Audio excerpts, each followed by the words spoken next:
Hello, and welcome to Weekend Wonders. I'm Mark, and today we're talking about all the fun things we can do on weekends.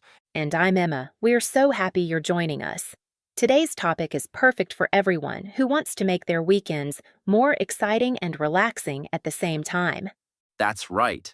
Let's explore different weekend activities together and find something for everyone, no matter what your interests or energy levels might be. Emma, what do you usually like to do on your weekends? Well, Mark, I'm a mix of an indoor and outdoor person. Some weekends, I just want to stay home with a good book or watch my favorite TV shows. There's something so peaceful about settling down on the sofa with a cup of tea. That sounds really relaxing. I know, many people enjoy quiet weekends at home. It's a great way to recharge after a busy week. Yes, but other weekends I need to head out and get outside. I love hiking in the local park or riding my bike. The fresh air really clears my mind. What about you, Mark? I'm definitely more of an outdoor person. I play soccer with friends almost every Saturday morning. It's a great way to stay active and social. We usually hang out and grab breakfast together afterward, which is another highlight. That's the important thing, isn't it? Finding a balance between relaxing and being active. Our bodies and minds need both. Exactly.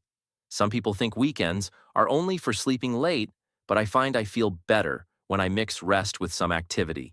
Too much of either isn't good for me. I agree. Too much sitting around can actually make me feel more tired. I need some movement to feel truly refreshed. Speaking of creative activities, do you have any hobbies you enjoy on weekends? I love painting.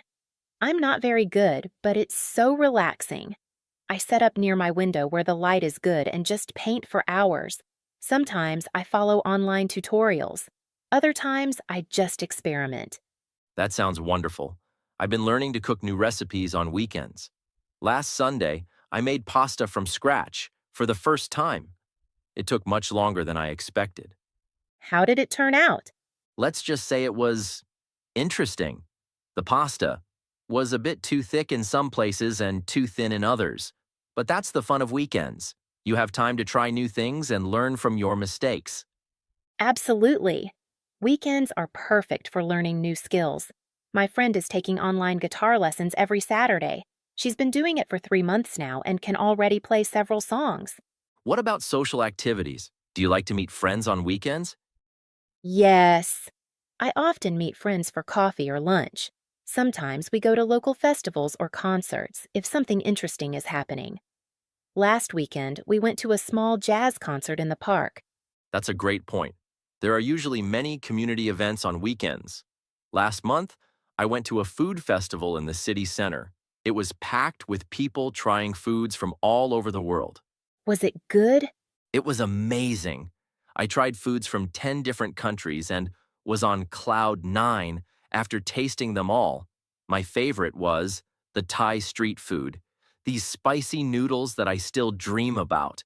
The atmosphere was so lively, with music and cooking demonstrations too. Now I'm hungry.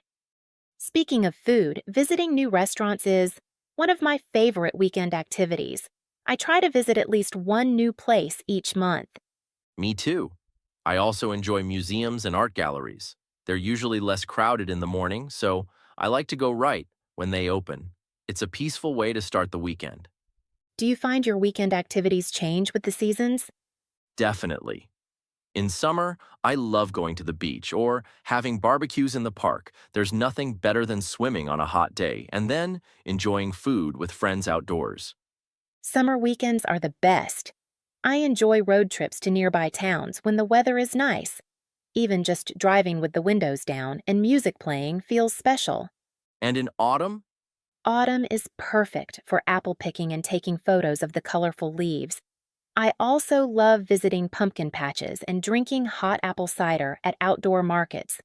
What about winter, Mark? winter weekends are more indoor for me.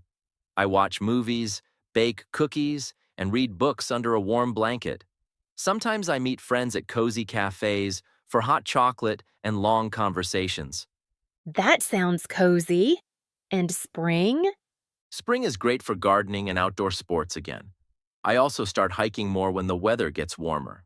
The trails are so beautiful with all the new flowers and green leaves.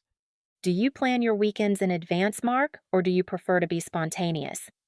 Sometimes. I usually check the weather forecast first and then decide. If it's going to be sunny, I plan outdoor activities. If rain is expected, I think about indoor options or prepare some movies to watch. That's smart. I like to research local events happening that weekend. Sometimes I find interesting things I didn't know about, like small art exhibitions or community workshops. Being flexible is important too. Sometimes the best weekends are the ones without strict plans, just waking up and deciding what feels right that day. True. Let's talk about self-care. Do you have any special self-care routines for weekends? I try to disconnect from work emails and social media for at least part of the weekend. It helps me relax more deeply. I also go for a long run on Sunday mornings, which clears my head. That's a good habit. I like to take long baths with a good book on Sunday evenings. It helps me prepare mentally for the new week. I also try to prepare healthy meals for the upcoming week. What about family time? Is that important on your weekends, Emma? Very important. I have dinner with my parents every other Sunday. We cook together and catch up. It's a tradition we've had for years, and I really look forward to it. That's lovely. I host game nights with friends sometimes. We play board games and make simple food together. A laughter and conversation are so refreshing after a busy week. Those shared experiences really make weekends special, don't they? It's not always about what you do, but who you're with. Absolutely. Whether it's a quiet day at home or an adventure outside, weekends should make you feel good and connected to what matters to you. And everyone's perfect weekend looks different. Some need excitement, others need peace and quiet. There's no right or wrong way to spend your free time. The key is finding what works for you and making time for it. Even a few hours doing something you love can transform your whole weekend. Well, that's all we have time for today. We hope this gave you some ideas for making your weekends more enjoyable and meaningful. Remember, the perfect weekend is one that leaves you feeling refreshed and ready for the week ahead. Don't be afraid to try new activities or simply rest if that's what you need. Thanks for listening to Weekend Wonders. Join us next time when we talk about budget-friendly travel ideas for your next getaway. Until then, have a wonderful weekend, everyone.